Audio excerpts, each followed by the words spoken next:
Imagine being told that something that you created changed someone's life. If you go across any musical genre, period, whether it be hip hop, rap, folk, K-pop, R&B, metal, rock, experimental, it doesn't matter that if you go into the comment section of any number of videos, you are going to see so many people swarming to say how this music either changed their life or saved their life. People relating to the messages, people saying that it genuinely not only got them through a rough period in their life, but gave them purpose and gave them hope for the future. You can boil this down to a very simple thing if you want to make it one note. If you want to make it just conventionally one-dimensional, you could just boil it down to the fact that this is just a lyrical thing. Generally, when someone makes one of these claims, the place that they are coming from is saying that something that was put into the lyrical component, whether it be a way a story was presented, whether it be some sort of relatability in the lyrics, whatever it may be, which we already know that a lot of musicians will make their lyrics more relatable so it can appeal to more people. But for artists that genuinely put their heart, soul, and passion into their music, it's not hard to see why so many people not only gravitate towards that, but have such a complex relationship with the artist. Now, I think you've seen on the internet 1,000 times by now the term parasocial relationship, but from time to time, I do like to placate the idioms that we see passed around a lot, and I'm a big fan of romanticizing simple topics and taking it to the extreme and sort of just philosophizing about them. So let's just have a stream of consciousness for a second, and I will share a little bit about what I have noticed from other people, myself, and just what I think I know of human nature. Hopefully something will resonate with you, or you might find that you relate to it more than you thought going in. Feeling saved by an artist, or a genre, or a song even, or an album, it could literally be anything, feels like an all-consuming experience. It's being in a dark or happy place, or in a spiral, and feeling connected to in such a deep, physical level that you can't quite put a finger on in a way that you didn't think you could be understood by. Maybe a song or an album was not even written in the context that you ended up defining it in. You started to connect your own story and your own life to this song or to this album or to this artist, equating it to your own experiences and your own traumatizing things that you had either gone through recently or gone through in the past. Potentially you had been repressing or suppressing memories or not being able to cope with something that happened to you in the past. And so when you finally hear something that makes you feel understood, it unlocks those memories in the deepest reaches of your mind and heart and makes you begin to confront them in a way that no person could. You sitting alone at night or day, doesn't really matter, sitting by yourself. No one in your bubble, no one around you, no one listening. Just you sharing an experience, a very personal and intimate experience with the song or artist that is connecting its way into your soul. The people that have had these experiences, or at least the ones that I've spoken to, and like I said, my own personal experience, it is a all-consuming emotional reaction that doesn't necessarily always have to make you cry or have to make you laugh or evoke any sort of physical facial feature or just literally anything.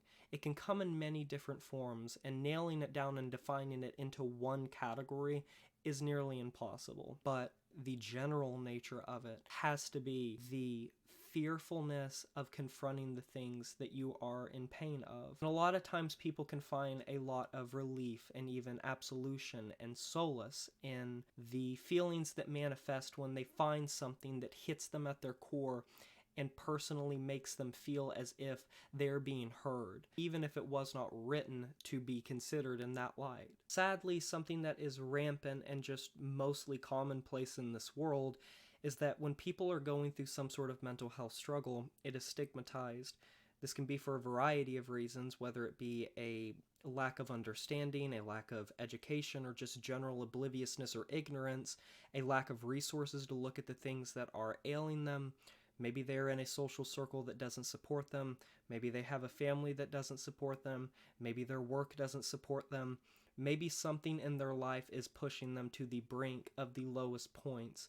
And the worst thing that someone can feel when they are in that mind state and just need someone to talk to and listen to is feeling like they are alone or isolated. And music being the surrogate ears that really someone needed to hear them and hear what they were going through, can not only leave such a lasting impact on someone for the rest of their life, but give an air of nostalgia that they didn't even know they could feel about something that they are just hearing for the first time. I can't tell you how many times someone has told me that they wish they could go back and hear something for the first time, or see something for the first time.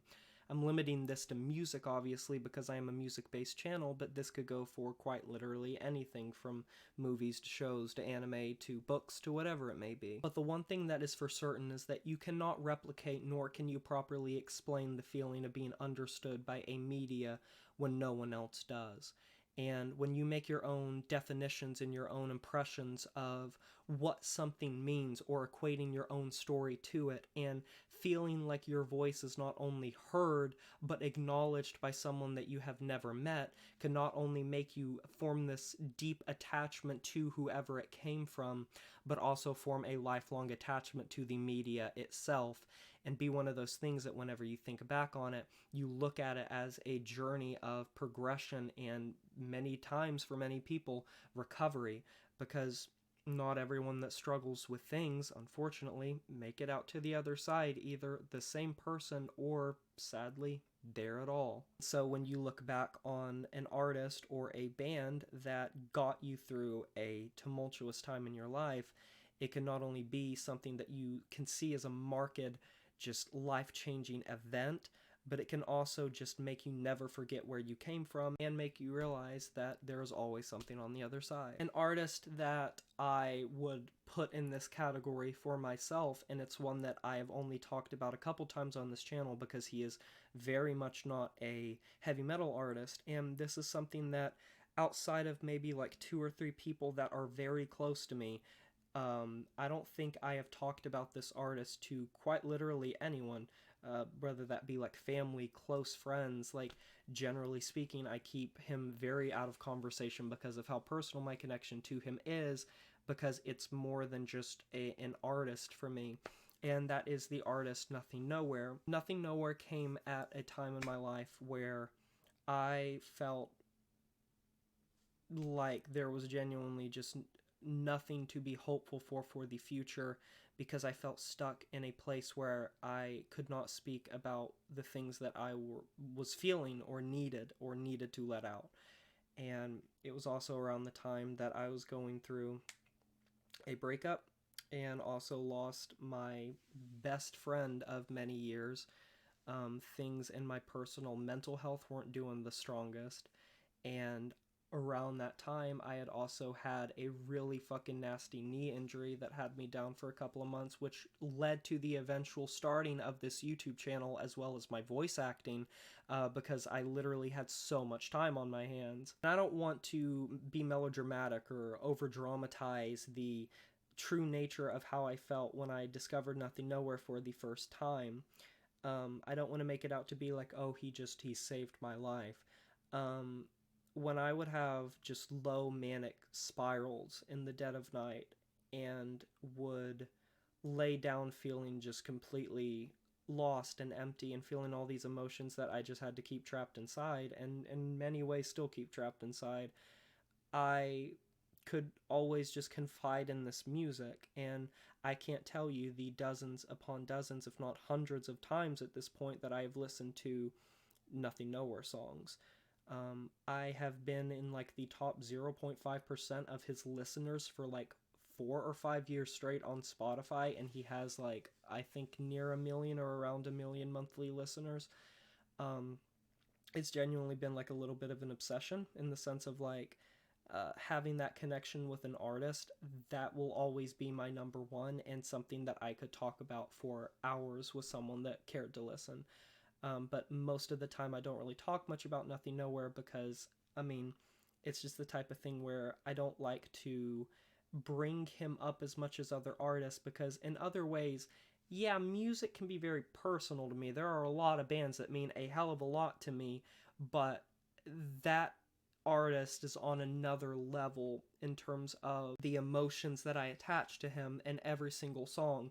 And if there was a single artist on this entire earth that you could put shuffle button on his discography and I had to sing every single word, I am willing to bet that I could sing every single word. And to make a little comparison to the overall narrative that I am painting here of just the music saved your life type of thing that you see on so many YouTube comment sections, when I hear a lot of those songs, I can recall things. I can recall very vivid memories. And I'm not talking about just the general memory of, oh, I heard this song playing at a, skate rink on my first date, or I heard this at a bowling alley with my dad and I felt really happy about it. I'm not talking about those type of memories. I'm talking about the type of memories that are so strong that they make you just zone out and literally go back to those times that you were listening to those songs for the first time and feeling those emotions all over again in the most powerful and poignant sense in the present tense.